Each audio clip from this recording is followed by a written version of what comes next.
ఆ మాజీ ఎమ్మెల్యే భయపడ్డారా లేక టైం మనది కానప్పుడు ఆవేశపడి కెలుక్కోవడం ఎందుకు అని కామయ్యారా? అధికారంలో ఉన్నప్పుడు మీసాలు తెగ మెలేసి పెద్ద పెద్దోళ్ల మీదకి ఎగబడ్డ ఆ లీడర్లోని ఫైర్ ఇప్పుడు చప్పున చల్లారిపోయిందా? ఓవర్ స్పీడ్ అయితే బ్రేకర్స్ రెడీగా ఉన్నాయన్న తత్వం బోధపడిందా? ఎవరా లీడర్? ఎక్కడ ఫ్యూజ్ కొట్టేసింది? ద్వారంపూడి చంద్రశేఖర్ రెడ్డి కాకినాడ సిటీ మాజీ ఎమ్మెల్యే. వైసీపీ అధికారంలో ఉన్నప్పుడు ఓవర్ స్పీడ్ పాలిటిక్స్ చేసినట్టు చెప్పుకుంటారు. ఆయన నోటికి కూడా అద్దు అదుపు ఉండేది కాదన్నది రాజకీయ వర్గాల్లో విస్తృతాభిప్రాయం. అప్పటి ప్రతిపక్ష నేతలు చంద్రబాబు, పవన్ కళ్యాణ్ టార్గెట్గా తగ్గేదే లేదన్నట్టుగా చెలరేగిపోయేవారు. అబ్బే వాళ్లకంత సీన్ లేదు, ఇంత సినిమా లేదంటూ మీసాలు మెలేసి సవాళ్లు విసిరేవారాయన. కట్ చేస్తే రాష్ట్ర ప్రభుత్వం మారాక పూర్తిగా సైలెంట్ మోడ్లోకి వెళ్లిపోయారు ఈ మాజీ ఎమ్మెల్యే. మొదట్లో ఎవరైనా అడిగితే కొత్త ప్రభుత్వానికి టైం ఇవ్వాలి కదా అంటూ రాగాలు తీశారట. కానీ కొత్త ప్రభుత్వం ఏర్పడి ఏడాది కావస్తోంది. మరి ఈయన ఇంకా నోరు తెరవడం లేదన్నది కాకినాడ పొలిటికల్ సర్కిల్స్లో నలుగుతున్న ప్రశ్న. గతంలో వైసీపీ అధ్యక్షుడు జగన్ను ఎవరైనా పల్లెత్తు మాట అంటే వెంటనే అటాక్ చేసేవారు ద్వారంపూడి. కానీ ఇప్పుడు మాత్రం ఆ నోరు ఏమైపోయిందో అర్థం కావడం లేదన్నది లోకల్ టాక్.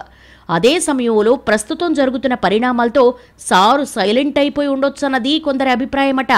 గత ప్రభుత్వంలో హడావుడి చేసిన వైసీపీ నేతలు టార్గెట్గా కూటమి సర్కార్ పాత లెక్కలు సరిచేస్తోంది.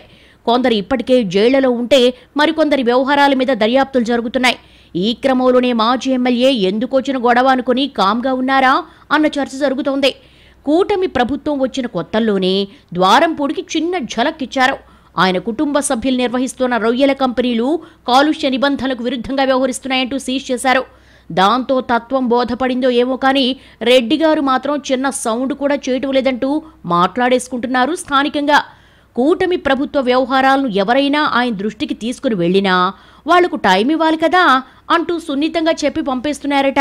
టైం వచ్చినప్పుడు అన్నీ చెప్తారని, అంతవరకు ఆగాలని మాట దాటేస్తున్నట్టుగా సమాచారం. దమ్ముంటే పవన్ కళ్యాణ్ తనపై పోటీ చేసి గెలవాలని గతంలో సవాల్ చేశారు ద్వారంపూడి. అసెంబ్లీ ఎన్నికలకు ముందు ఆ స్థాయిలో హైప్ క్రియేట్ చేసుకున్నారాయన.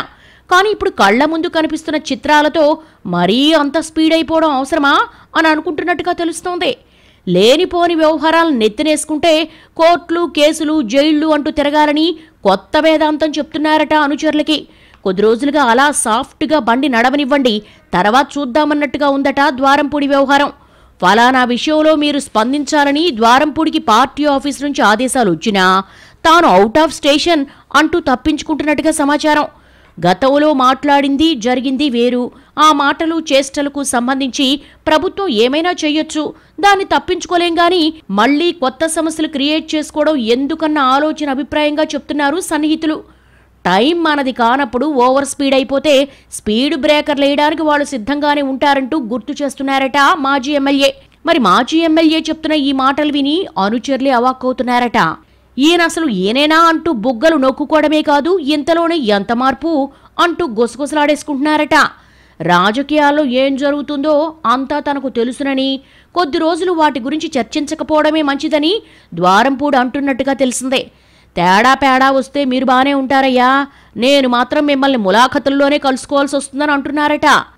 టైం వచ్చేంత వరకు వెయిట్ చేయాలంటూ ఇప్పుడు పూర్తిగా వ్యాపారం మీదే దృష్టి పెట్టినట్టుగా చెప్పుకుంటున్నారు. మొత్తం మీద ఒకప్పటి ఫైర్ బ్రాండ్ ఎమ్మెల్యే మాజీ అయ్యాక మాత్రం పూర్తిగా మౌనవ్రతం పట్టేశారు. అనవసరంగా కార్నర్ అవ్వడం ఎందుకనుకుంటూ ఆయన నోరెత్తడం లేదని సన్నిహితులు చెప్తున్నా కాకినాడలో మాత్రం ఆయన భయపడ్డారని, అందుకే ఏం మాట్లాడటం లేదన్న చర్చ అయితే జరుగుతోంది. అదే మాట ఎవరన్నా ఆయన దగ్గర అంటే నో కామెంట్ అన్నదే సమాధానమట.